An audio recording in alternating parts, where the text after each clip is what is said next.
ನಾಳೆ ಹೊಸ ವರ್ಷದಲ್ಲಿ ಬರುವ ಮೊದಲ ಹುಣ್ಣಿಮೆ ಪುಷ್ಯ ಹುಣ್ಣಿಮೆ. ಆದ್ದರಿಂದ ಹೆಣ್ಣು ಮಕ್ಕಳಿರುವವರು ಖಂಡಿತ 6 ಗಂಟೆ 15 ನಿಮಿಷಗಳ ಒಳಗೆ ಈ ಪರಿಹಾರ ಮಾಡಬೇಕು. ಇಲ್ಲದಿದ್ದರೆ ಗಂಡಾಂತರ. ನಮ್ಮ ಹಿಂದೂ ಸಂಪ್ರದಾಯದಲ್ಲಿ ಪುಷ್ಯ ಹುಣ್ಣಿಮೆಗೆ ಎಷ್ಟು ಮಹತ್ವ ಇದೆ ಎಂದು ನಮಗೆಲ್ಲರಿಗೂ ತಿಳಿದಿದೆ. ಆದರೆ ನಾಳೆ ಬರುವ ಹುಣ್ಣಿಮೆ ಇನ್ನೂ ಮುಖ್ಯವಾಗಿದೆ, ಏಕೆಂದರೆ ಇದು ಹೊಸ ವರ್ಷದಲ್ಲಿ ಬರುವ ಮೊದಲ ಹುಣ್ಣಿಮೆ. ಯಾವುದೇ ವರ್ಷದಲ್ಲಿ ಮೊದಲ ಹಬ್ಬ ಅಥವಾ ಮೊದಲನೆಯದು ಜೀವನದ ಮೇಲೆ ವರ್ಷವಿಡೀ ಪರಿಣಾಮ ಬೀರುತ್ತದೆ. ಅದಕ್ಕಾಗಿಯೇ ಈ ಹುಣ್ಣಿಮೆ ತುಂಬ ಶಕ್ತಿಶಾಲಿ ಎಂದು ಪಂಡಿತರು ಹೇಳುತ್ತಾರೆ. ವಿಶೇಷವಾಗಿ ಈ ಹುಣ್ಣಿಮೆಯ ದಿನದಂದು ಹೆಣ್ಣು ಮಕ್ಕಳಿರುವವರು ಕಡ್ಡಾಯವಾಗಿ ಒಂದು ಪರಿಹಾರ ಮಾಡಬೇಕು ಎಂದು ಶಾಸ್ತ್ರಗಳು ಹೇಳುತ್ತವೆ. ಈ ಹುಣ್ಣಿಮೆಯ ದಿನದಂದು ಹೆಣ್ಣು ಮಕ್ಕಳಿರುವವರು ಈ ಪರಿಹಾರ ಮಾಡಿದರೆ ಅವರ ಮೇಲಿರುವ ಗಂಡಾಂತರಗಳು ಮತ್ತು ಕೆಟ್ಟದು ದೂರವಾಗುತ್ತದೆ. ಏಕೆಂದರೆ ಈ ಪರಿಹಾರ ನಿಮ್ಮ ಮಕ್ಕಳ ಜೀವನದಲ್ಲಿ ಬೆಳಕನ್ನು ತುಂಬುತ್ತದೆ. ಹಾಗಾದರೆ ಈ ಹುಣ್ಣಿಮೆಯ ದಿನದಂದು ಗಂಡು ಮಕ್ಕಳು ಅಥವಾ ಹೆಣ್ಣು ಮಕ್ಕಳು ಇಬ್ಬರು ಇರುವವರು ಕಡ್ಡಾಯವಾಗಿ ಮಾಡಬೇಕಾದ ಆ ಪರಿಹಾರ ಯಾವುದು, ಹೇಗೆ ಮಾಡಬೇಕು ಎಂಬುದನ್ನು ಈಗ ನಾವು ಈ ವಿಡಿಯೋದಲ್ಲಿ ವಿವರವಾಗಿ ತಿಳಿದುಕೊಳ್ಳೋಣ. ವೀಕ್ಷಕರೇ, ಈ ವಿಡಿಯೋವನ್ನು ಕೊನೆವರೆಗೂ ನೋಡಿ, ಏಕೆಂದರೆ ಹೆಣ್ಣು ಮಕ್ಕಳಿರುವವರು ಪ್ರತಿಯೊಬ್ಬ ಪೋಷಕರು ಈ ಹುಣ್ಣಿಮೆಯ ದಿನ ಸಂಜೆಯ 6:16 ಒಳಗೆ ನೀಡಿದ ಪರಿಹಾರವನ್ನು ಕಡ್ಡಾಯವಾಗಿ ಮಾಡಲೇಬೇಕು. ಹಾಗೆ ಮಾಡದಿದ್ದರೆ ಅವರಿಗೆ ಅಪಾಯಗಳು ಕಾದಿವೆ ಎಂದು ಶಾಸ್ತ್ರ ಹೇಳುತ್ತದೆ. ಈ ವಿಡಿಯೋ ನಿಮಗೆ ಇಷ್ಟವಾದರೆ ತಕ್ಷಣ ಒಂದು ಲೈಕ್ ಕೊಡಿ ಮತ್ತು ನಮ್ಮ ಚಾನಲ್ ಅನ್ನು ಸಬ್ಸ್ಕ್ರೈಬ್ ಮಾಡಿಕೊಳ್ಳಿ ಮತ್ತು ಕಮೆಂಟ್ ಇನ್ಬಾಕ್ಸ್ನಲ್ಲಿ ಜೈ ಶ್ರೀರಾಮ್ ಎಂದು ಟೈಪ್ ಮಾಡಿ. ನಿಮ್ಮ ಲೈಕ್ ನಮಗೆ ಬಹಳ ಪ್ರೋತ್ಸಾಹ ನೀಡುತ್ತದೆ. ಅಲ್ಲದೆ ಹೆಣ್ಣು ಮಕ್ಕಳಿರುವವರ ಪ್ರತಿಯೊಬ್ಬ ತಾಯಿಗೂ ಈ ವಿಡಿಯೋವನ್ನು ಶೇರ್ ಮಾಡಿ, ನಿಮಗೆ ಬಹಳ ಪುಣ್ಯ ಬರುತ್ತದೆ. ಭಾರತದಲ್ಲಿ ಗಂಡು ಮಕ್ಕಳಿಗೆ ಅಥವಾ ಹೆಣ್ಣು ಮಕ್ಕಳಿಗೆ ತುಂಬ ಪ್ರಾಮುಖ್ಯತೆ ಇದೆ. ಹೆಣ್ಣು ಸಂತಾನವಾಗಬೇಕೆಂದು ಪ್ರತಿಯೊಬ್ಬರು ಬಯಸುತ್ತಾರೆ.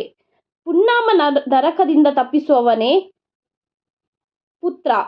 ಹಾಗೆ ಎಲ್ಲ ತಪ್ಪುಗಳನ್ನು ಸರಿ ಮಾಡಿಕೊಂಡು ಹೋಗುವವಳೆ ಹೆಣ್ಣು ಮಕ್ಕಳಿರುವವರು ಈ ವಿಡಿಯೋವನ್ನು ನೋಡಿ ನಮಗೆ ಲೈಕ್ ಕೊಟ್ಟು ನಮಗೆ ಆಶೀರ್ವಾದಿಸಬೇಕಾಗಿ ಕೇಳಿಕೊಳ್ಳುತ್ತೇನೆ. ನಮ್ಮ ಪುರಾಣಗಳು ಹೇಳುತ್ತವೆ, ವಂಶವನ್ನು ಉದ್ಧರಿಸಲು, ಪೋಷಕರ ಮುಪ್ಪಿನಲ್ಲಿ ಆಧಾರವಾಗಿರಲು, ಮರಣ ನಂತರ ಸದ್ಗತಿಯನ್ನು ಕಲ್ಪಿಸಲು ಹೆಣ್ಣು ಇರಬೇಕೆಂದು ಪ್ರತಿಯೊಬ್ಬರು ಹಂಬಲಿಸುತ್ತಾರೆ. ಆದರೆ ಈ ಲೋಕದಲ್ಲಿ ಎಲ್ಲರಿಗೂ ಹೆಣ್ಣು ಮಕ್ಕಳು ಹುಟ್ಟುವುದಿಲ್ಲ.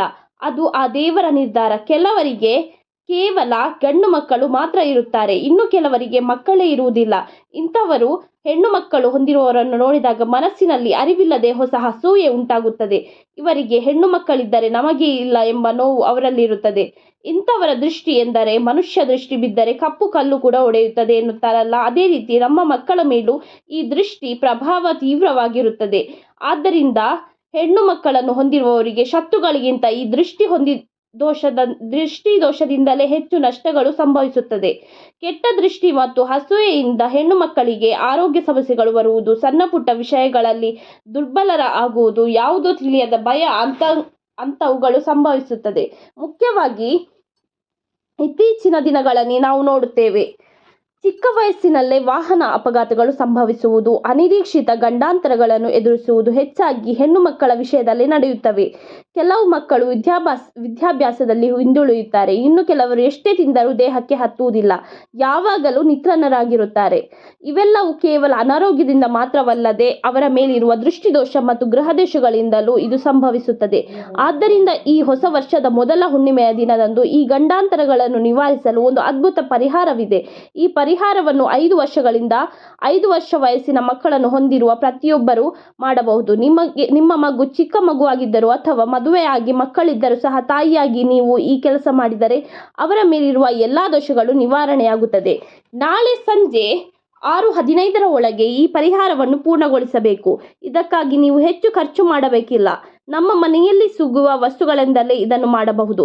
ಈ ಪರಿಹಾರವನ್ನು ಮಾಡಲು ಬೇಕಾದ ವಸ್ತುಗಳು ಮತ್ತು ವಿಧಾನ ತುಂಬ ಸರಳ. ಆದರೆ ಹಿಂದಿರುವ ವೈಜ್ಞಾನಿಕ ಮತ್ತು ಆಧ್ಯಾತ್ಮಿಕ ಶಕ್ತಿ ಮಾತ್ರ ಅನಂತ.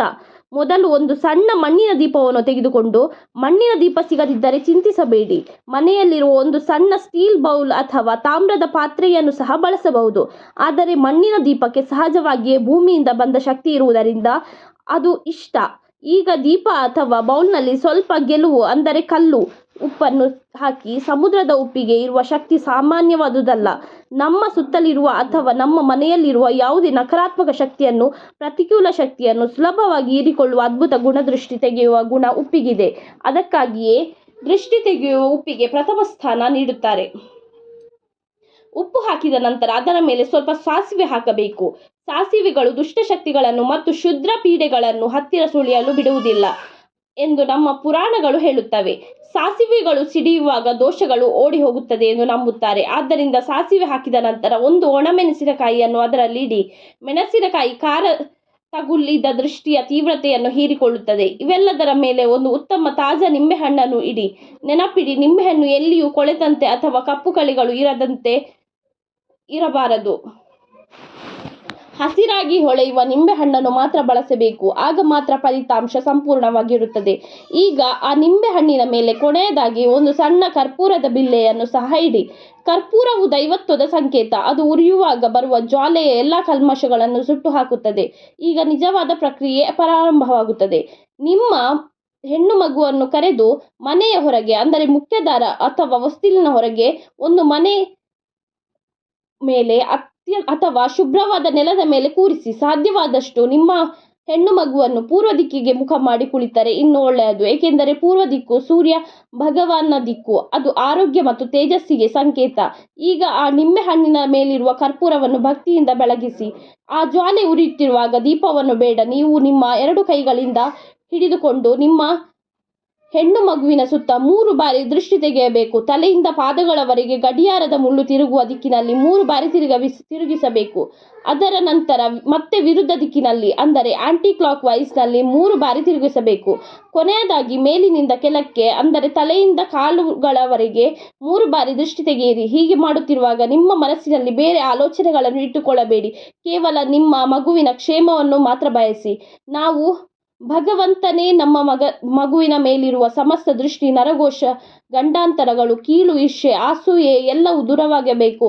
ಅವನು 100 ವರ್ಷ ಆರೋಗ್ಯವಾಗಿ, ಐಶ್ವರ್ಯವಾಗಿ, ಸಂತೋಷವಾಗಿರಬೇಕು ಎಂದು ದೇವರನ್ನು ಮನಸಾರೆ ಪ್ರಾರ್ಥಿಸಿ. ಸಂಕಲ್ಪಕ್ಕಿಂತ ಮಿಗಿಲಾದ ಶಕ್ತಿ ಈ ಜಗತ್ತಿನಲ್ಲಿ ಮತ್ತೊಂದಿಲ್ಲ.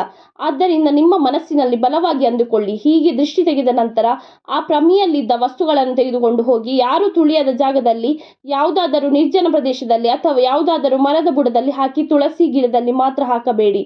ನಿಂಬೆಹಣ್ಣನ್ನು ಮಾತ್ರ 2 ತುಂಡುಗಳಾಗಿ ಕತ್ತರಿಸಿ ದೃಷ್ಟಿ ಹೋಗಿದೆ ಎಂದು ಭಾವಿಸಿ 2 ಕಡೆ ದೂರ ಎಸೆಯಿರಿ. ಹೀಗೆ ಮಾಡುವುದರಿಂದ ನಿಮ್ಮ ಮಗುವಿನ ಮೇಲಿದ್ದ ಕೆಟ್ಟ ಪ್ರಭಾವ, ಇತರರ ಅಸೂಯೆ, ದೃಷ್ಟಿ ಎಲ್ಲವೂ ಕರ್ಪೂರದೊಂದಿಗೆ ಬೂದಿಯಾಗಿ ಹೋಗುತ್ತದೆ. ಚಿಕ್ಕ ಮಗಳಿಗೆ ಹೀಗೆ ದೃಷ್ಟಿ ತೆಗೆಯುವುದರಿಂದ ಅವರು ಹೆಚ್ಚು ತುಂಟತನ ಮಾಡದೆ ಹೇಳಿದ ಮಾತು ಕೇಳಿ ಬುದ್ಧಿವಂತರಾಗುತ್ತಾರೆ.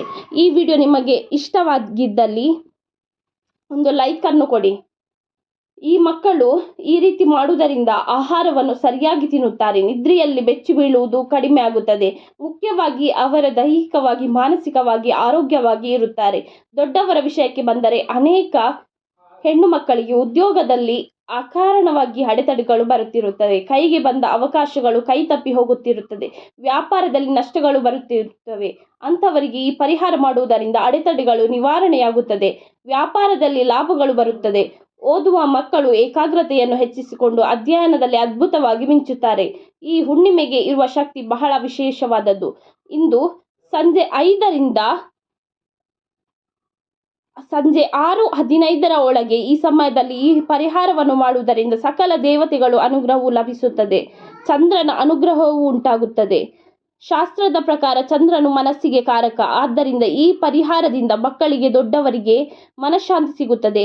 ಅನಗತ್ಯ ಭಯಗಳು, ಆತಂಕಗಳು ಕಡಿಮೆ ಆಗುತ್ತವೆ. ಮಕ್ಕಳಿರುವ ಪ್ರತಿಯೊಬ್ಬ ತಾಯಿಯೂ ಈ ಅದ್ಭುತ ಅವಕಾಶವನ್ನು ಕಳೆದುಕೊಳ್ಳಬೇಡಿ. ಏಕೆಂದರೆ ಇದು ಈ ವರ್ಷದಲ್ಲಿ ಬರುತ್ತಿರುವ ಮೊದಲ ಹುಣ್ಣಿಮೆ ಆರಂಭ.